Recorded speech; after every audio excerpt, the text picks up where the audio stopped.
Assalamualaikum warahmatullahi wabarakatuh.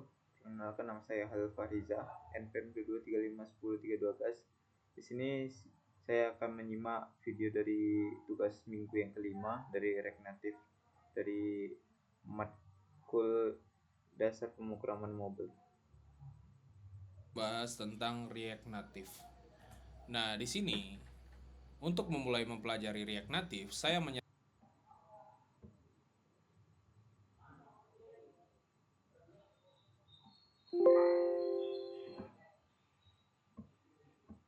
teman-teman bisa menggoogling ya roadmap React Native di Google ya. Ketika kita googling, kita akan mendapati pencarian pertama roadmap.sh. Nah, ini bisa teman-teman tekan.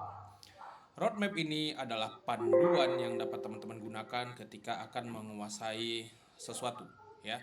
Terutama di sini adalah React Native topik yang dibahas di sini. Dimana di sini ada bagian introduction, ada detail dari introduction itu apa saja, lalu kemudian learn the prerequisite, environment setup, development workflow, core components, write platform specific code, styling, networking, dan selanjutnya. Ya, dimana tiap-tiap item yang ada di sini ya teman-teman bisa tekan ya, dijelaskan bahwa React Native adalah open source framework yang didevelop oleh Facebook ya. Lalu kemudian di sini kita bisa melihat tiap bagian what is React Native, why use ya. Nah, di mana di sini kalau teman-teman perhatikan ada bagian 0% dan 0 of 96 dan. Nah, di sini untuk membantu kita men-track progress kita ya, men-track progress pembelajaran kita. Di mana teman-teman perlu login terlebih dahulu agar dapat mendapatkan benefit dari tracking progress ini. Di mana tiap-tiap item yang ada di sini teman-teman bisa tekan, lalu kemudian ya tentu saja perlu dibaca, lalu kemudian di sini bisa diupdate statusnya apakah done, in progress atau teman-teman skip. Nah, ketika teman-teman sudah mempelajarinya, teman-teman bisa tekan done. Ya, wala di sini tentu saja teman-teman perlu teman sudah mempelajarinya, teman-teman progress atau teman-teman baca, lalu kemudian item yang ada di sini teman-teman bisa tekan, lalu kemudian ya tentu saja perlu dibaca, lalu kemudian di sini bisa diupdate statusnya apakah done, in progress atau teman-teman skip. Nah, ketika teman-teman sudah mempelajarinya, teman-teman bisa tekan done.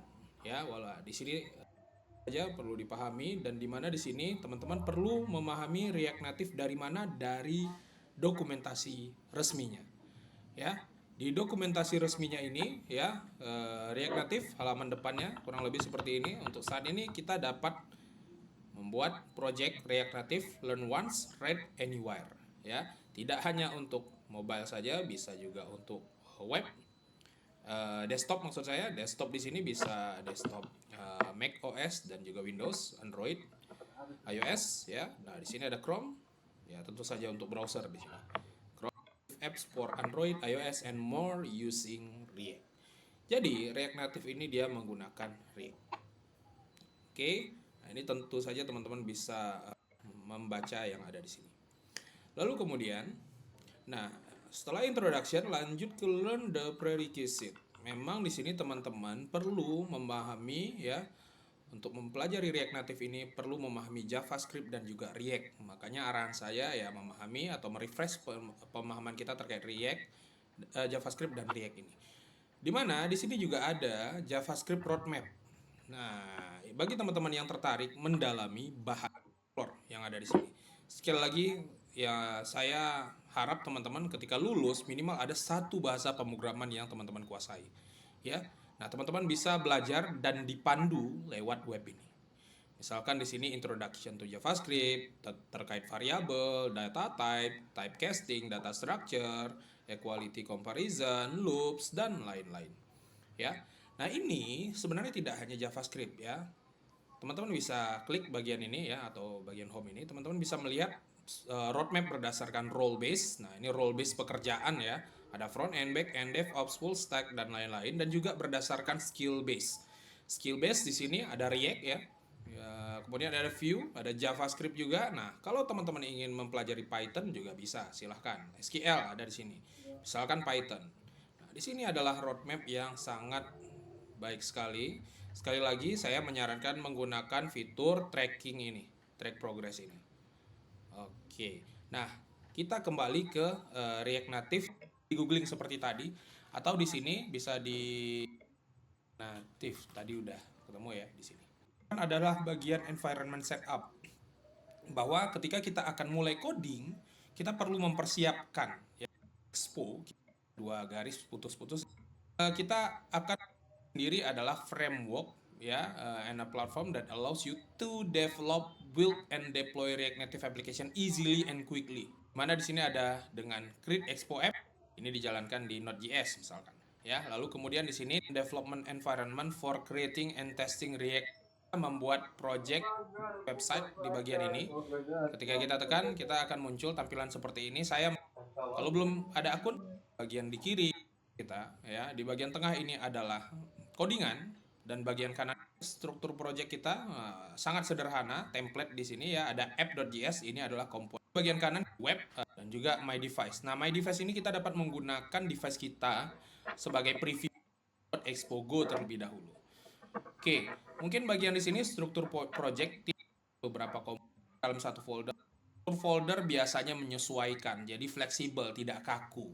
Ya, di sini menggunakan JSX ya, dia mereturn JSX yang ditampilkan di React Native seperti ini. Ada komponen view, text, image, dan lain-lain. Lalu kemudian untuk bagian stylingnya ada di sini. Ini seperti styling seperti CSS ya, walaupun ini bukan CSS. Ya, stylingnya seperti ini. Lalu kemudian, nah ini komponennya bernama komponen asset example ya, walaupun terkesannya sebagai function tapi ini adalah komponen. Jadi asset example, jadi gunakan di app. Nah, ini contoh sederhananya seperti ini ya. Nah, jadi caranya adalah mengimpor asset example dari mana? Dari sini. Oke, kemudian ditampilkan di sini. Nah, ini kalau kita hilangkan, maka misalkan kita tampilkan yang paling cepat itu di web ya, karena kalau untuk Android kita perlu mengantri. Nah, kita perlu tekan terlebih dahulu loading. Nah, tapi boleh kita coba di sini biar kita bisa melihat. Jadi biasanya nah, di sini langsung muncul. Oh, tampaknya sekarang tidak perlu mengantri ya. Tapi ada kalanya mungkin nantinya teman-teman perlu mengantri karena ada banyak yang menggunakan. Grammarly saya agak mengganggu. Oke, asset example saya kembalikan. Nah, akan dengan tulisan sederhana ya. Hello. Di sini ada fitur hot reload yang langsung explore React Native ini. Oke, jadi untuk selanjutnya teman-teman akan mengeksplor React Native ini. Saya menyarankan teman-teman mengikuti yang ada di sini. Dan terutama nanti teman-teman perlu mengeksplor ya, mempelajari pertama yang bagian basic ini. Ya, nanti arahan detailnya akan saya infokan di grup ya, seperti biasa. Oke, sekian, terima kasih. Itu saja yang saya sampaikan dari video ini. Assalamualaikum warahmatullahi wabarakatuh.